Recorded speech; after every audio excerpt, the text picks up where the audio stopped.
Right. In a nutshell, I must say you are a rare breed. Really? To the industry, and you raised the bars in terms of the expectation of everybody, including your clients. So my question to you would be, or shall I say you are a connoisseur? Have I said it correctly? Yes, you're good. It's a correct word. And it means expert in what you do. You're a pundit as well, I could say.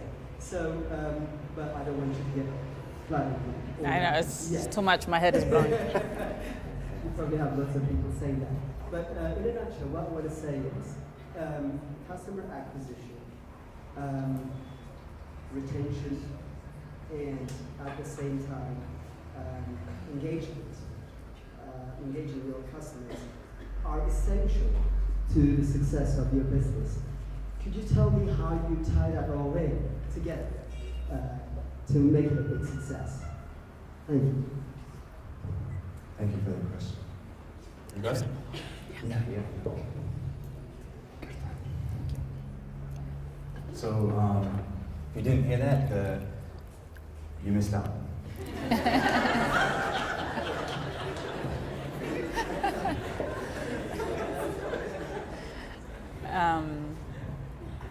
So it was customer retention, engagement, and acquisition. So the acquisition, we've been lucky. It's been word of mouth, and to a point where I got a little too comfortable at some point, thinking, well, where are all the customers? Because we didn't really have to advertise. People would just come through word of mouth. But as the industry is growing and more people are providing service in this space, we decided to do more social media engagement rather than advertise on Fortune and so forth. And I have a brilliant person who does that for me. So that's the acquisition part. The engagement, the retention part is we literally sit at the table with our client and act as their advisor on the logistics parts of the event. We right off tell them, I don't know anything about what you're going to be talking about. I wish I did though, because we would have been the smartest company on earth. We go to agriculture, investment, finance, infrastructure, name it. We've been to every event, but I couldn't tell you what they talked about. All I could tell you is the sound was bad, the projector failed, so that's what we're paying attention to. So when we sit with our client initially is we approach them as, okay, we know how to do the event better than you would. So you focus on what you do best. You tell us what you want to get out of it at the end of the day, and how you want to engage with your customer or with the audience. And then we work with them to create an experience. So it's moved on from just the logistical part, and we've graduated to a point where we're now, literally, we're the consultants and advisors to our clients. And when we even get to a point where we're like, 15-minute coffee break wouldn't make sense. Honestly, nobody will go back in the room, push it to 45, at least on the first one. So we would advise on things that make sense. So they feel like they've gained a partner in putting this event together rather than another person to order around. And I think that has resonated a lot, especially with the international clients, because that's what they're used to anyway. We try to do that with our local clients as well, especially the government. Sometimes they look at us like we're crazy, but we still try, because at the end of the day, what you remember about an event is not necessarily what has been talked about, but the experience you walked away with, right? So whether the event impacted you one way or another, one specific speaker could be the only one that you remember or whatever, but it sounds like a non-issue, but there's so much thought that goes behind.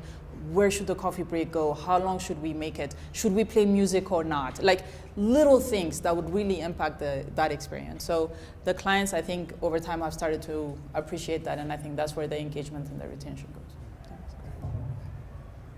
I felt the pressure putting on this event with the country's #1 events connoisseur sitting right here. So I hope it's done you proud. No, it's good.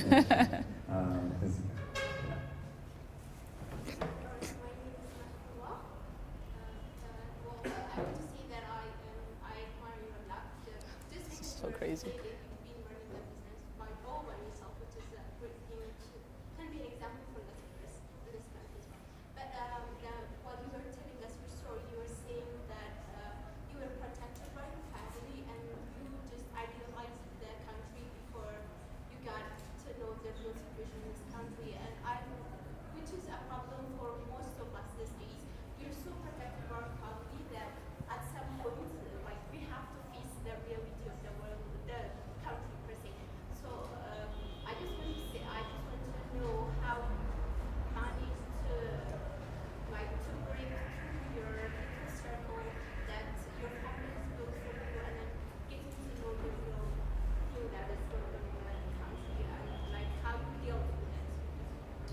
Great question. So it's around something that was referenced earlier around family creating this idealistic picture of what Ethiopia is like. And so how do you break out of that and actually meet expectations and deal with the expectations and the challenges that come? Yeah, good question.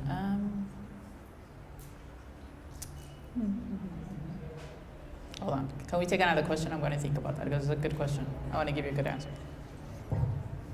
It's good. It's a God. My name is Monica, and I'm trying to do my business around fashion. So my first time here, I'm so happy I'm here. I'm taking so much out of it. So my question is, one of the challenges in building a business is that the finance, the funding. So how do you approach the idea of lack of money within starting to micro?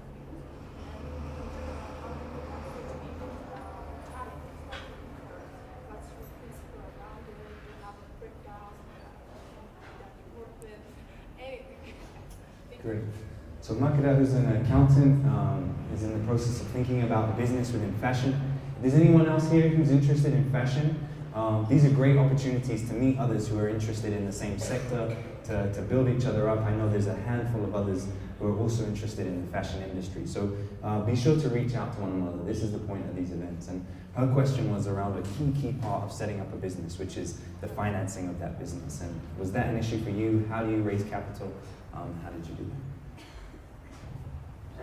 The good thing about the events industry is you have very little overhead, and your overhead is your office rent when you start off, really, if you think about it. Because you don't have to own anything. That's the other stressful part of it, is you have to depend on everybody else to deliver to your standard, because you're relying on somebody else to deliver for you. So I was lucky enough to be in an industry that did not require a lot of funds. But I remember at the beginning, because I didn't have any reputation, nor did I have any relationship with any of the hotels. Whenever a client asked us to host an event, I would have to pay 100% of the cost ahead of time. And I literally just called my father, my mother-in-law, friends, and said, can I borrow 50,000 birr or whatever, and I promise I'll pay back in X amount of time. So that's how it started. But again, because I was lucky enough that it didn't have any other overhead. Okay, so it's a little different. But I think nowadays there's so many different networks. If you go to AWEB, or even another one called AWEB and so forth, they're network of women business owners who talk about these challenges and the solutions around it as well. So my advice to you would be go to these networking, like the membership fee for one is like 2,000 birr a month, for another one is very similar. So it's a year, 2,500 birr a year or something. It's worth it because you really tap into a group of professional women who've been there and who are still going through it. And they have a lot of information. And I think nowadays there's more and more banks are open to loaning to women. And I don't know if there are any collaterals attached to it, but go out to these networking groups and meet and talk to people, because you'll be very surprised how resourceful people are. Okay. And then on the how do we reconcile the romanticized Ethiopia to the real Ethiopia, I think is the question, right?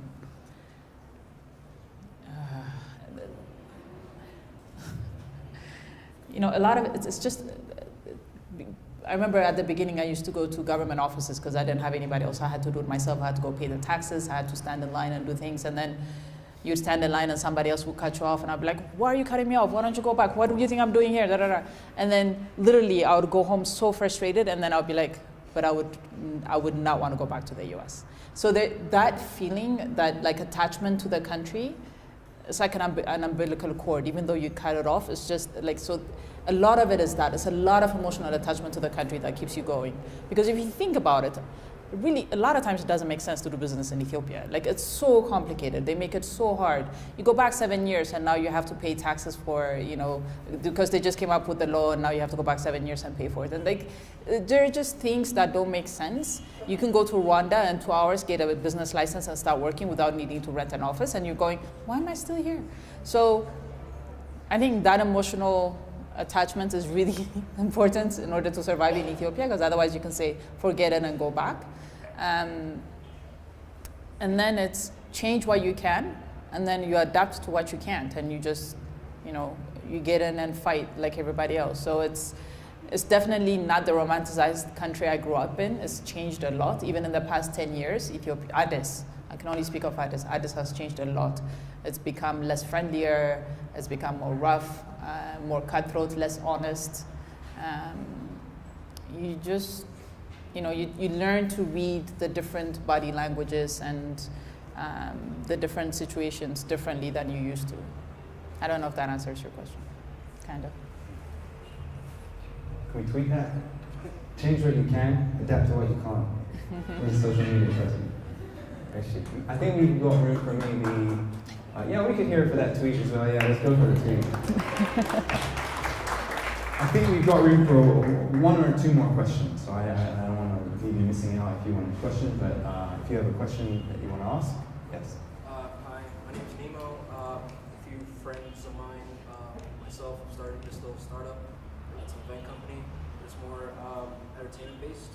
So my question is, you said that what people remember about these events is the experience, and you said about the service staff that you show them, how to do what you're supposed to do. So do you bring your own service staff, or do you just train the ones at the venue? And if you do train them, like, what is the right way to, to have them, serve people the right way? Great. Did everyone hear that question? Hard thing to do. So these guys are setting up their own events company, potential competition. So you might want to answer, but when it comes to these events, do you bring your own service staff, or do you train them? What is your process and strategy? So we don't take our own service staff. I think I was just complaining about, I'll notice service staff not doing their work. The one thing I've realized with venues, and it's worked a lot with almost all of them, we get them on board about the event. So I don't treat them as just the banquet staff who's going to be clearing the coffee and then bringing it back. But rather, I talk to them about the event, the client, and how important it is to do X, Y, Z. So they almost buy into the event with us. So I can't do that with every banquet staff, but I do it with the management team. So whenever we bring events to their venue, they literally hold us up like it's their own event. And they go the extra mile to make sure that we succeed. So, and we're super appreciative. And a lot of people think it's because we pay out, but I'm like, I can't be paying out on every event. Like, I'll have no money left. It's more, they appreciate our professionalism and they step up to make sure that we look good. And so, what I've learned over the years is the more they know, the more they can help you. So we don't piecemeal the information we give, and that goes to everybody. So if my printers, they will get more information that they would ever wanted to know about the event before they start printing. Again, it just gets you more buy-in into it. We just take our on like the immediate team and then the ushers that we hire on temporary basis. Wonderful. Maybe one more question then. Otherwise I have, yes, Mr. Tamer.